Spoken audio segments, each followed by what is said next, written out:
আসসালামু আলাইকুম। আশা করি সবাই ভালো আছেন। আমার চ্যানেলে সবাইকে স্বাগতম।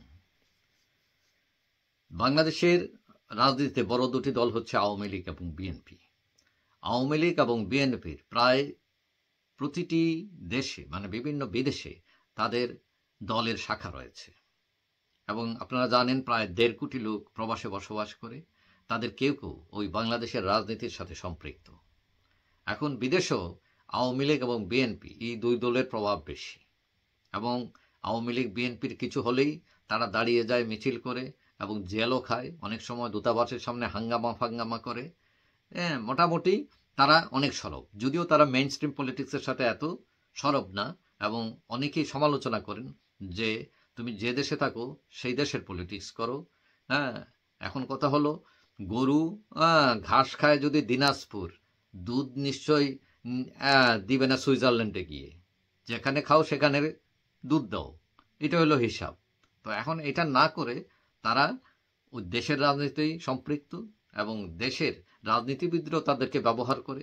যখন তারা বিদেশ আসে তখন তাদের কাছ থেকে সুবিধা নেয়, টাকা নেয়, খাওয়া দাওয়া খায়, মোটামুটি আরাম আর কি তাদের। তো সুতরাং তারা এটা ব্যান করবে কেন? তারা তো সুবিধা পায় এখান থেকে।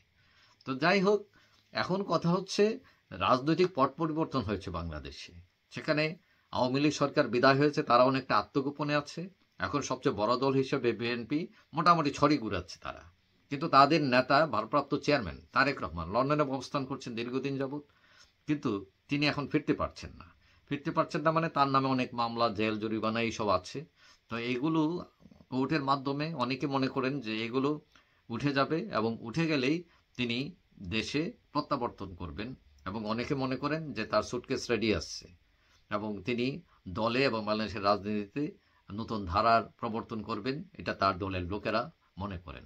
যদিও এই পর্যন্ত আমরা বিভিন্ন রিফর্মের কথা শুনছি, কিন্তু বিএনপির মধ্যে কোনো রিফর্মের কোনো আলামত আমরা দেখি নাই।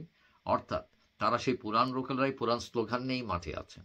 অর্থাৎ অনেকে সমালোচনা করেন যে সরকারের রিফর্ম করার আগে দলের রিফর্ম করা উচিত এবং দলের লোকদের যদি রিফর্ম না করা হয়, ভালো লোকেরা যদি রাজনীতিতে না আসে, ওই বস্তা পচা লোকদেরকে দিয়ে ওই আপনি মানে রাষ্ট্রের গঠন করবেন, পুনর্গঠন করবেন।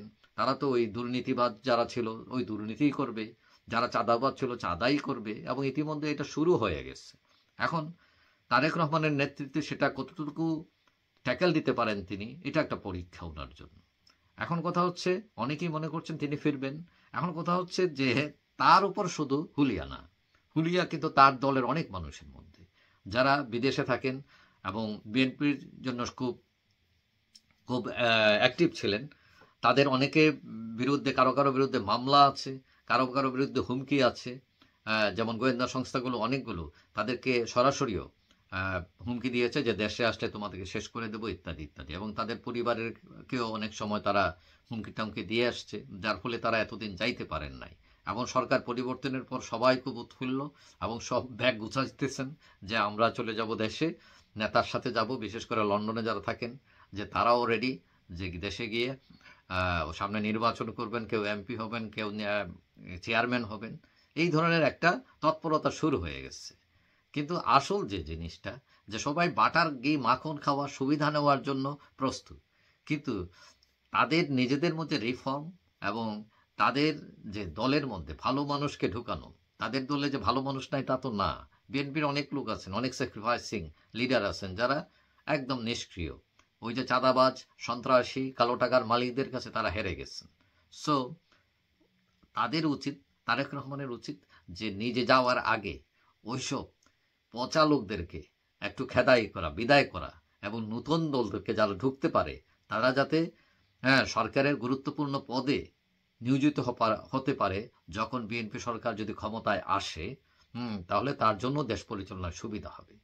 এবং অনেকেই মনে করেন যে দীর্ঘদিন তারেক রহমান বিদেশে থেকেছেন এবং বিশেষ করে লন্ডনের রাজনীতি এবং এখানে মানুষের যে রাজনীতির স্বচ্ছতা, এটা তিনি অনুধাবন করবেন এবং করেছেন হয়তো, এবং এটা দেশে এসে প্রতিফলন করবেন।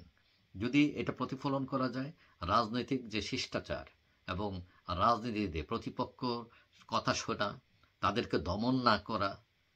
যেমন আমরা ব্রিটিশ পার্লামেন্টে দেখি যে প্রধানমন্ত্রী এবং বিরোধী দলের নেতা, হ্যাঁ, তারা একজন আরেকজনকে আক্রমণ করেন, অধিবেশন শেষেই দেখে হাত ধরে তারা আবার বাইরে অনেক সাথে গল্প করে করে। তো এই যে প্র্যাকটিসটা যাতে মানুষের মধ্যে থাকে, কারণ তিনি দীর্ঘদিন এই লন্ডনে আছেন, তো এখন এই দীর্ঘদিন লন্ডনে থাকার কারণে তার মধ্যে এই শিক্ষা বা এটা তিনি আয়ত্ত করতে পেরেছেন আশা করি, এবং তিনি সেটা বাংলাদেশে নিয়ে ওই একই স্টাইলে, গণতান্ত্রিক স্টাইলে, আমাদের শুদ্ধ স্টাইলে আমরা যাতে রাজনীতিতে ফিরতে পারি তিনি ভূমিকা পালন করবেন। তিনি সরকারে যান অথবা বিরোধী দলেই থাকেন সেটা ম্যাটার না, কারণ বিরোধী দলে থাকলেও তিনি একটা ভূমিকা পালন করতে পারেন। তবে অনেকেই মনে করছেন এবার বিএনপি ক্ষমতায় যাবে যেহেতু আওয়ামী লীগ নাই, কিন্তু রাজনীতিতে শেষ কথা বলে কিছু নেই। আওয়ামী লীগ ইন করতে পারে, ছাত্ররা নতুন দল করে ইন করতে পারে, এখানে বিভিন্ন ধরনের ফ্রন্ট হতে পারে, ঐক্য হতে পারে বিভিন্ন দলে দলে।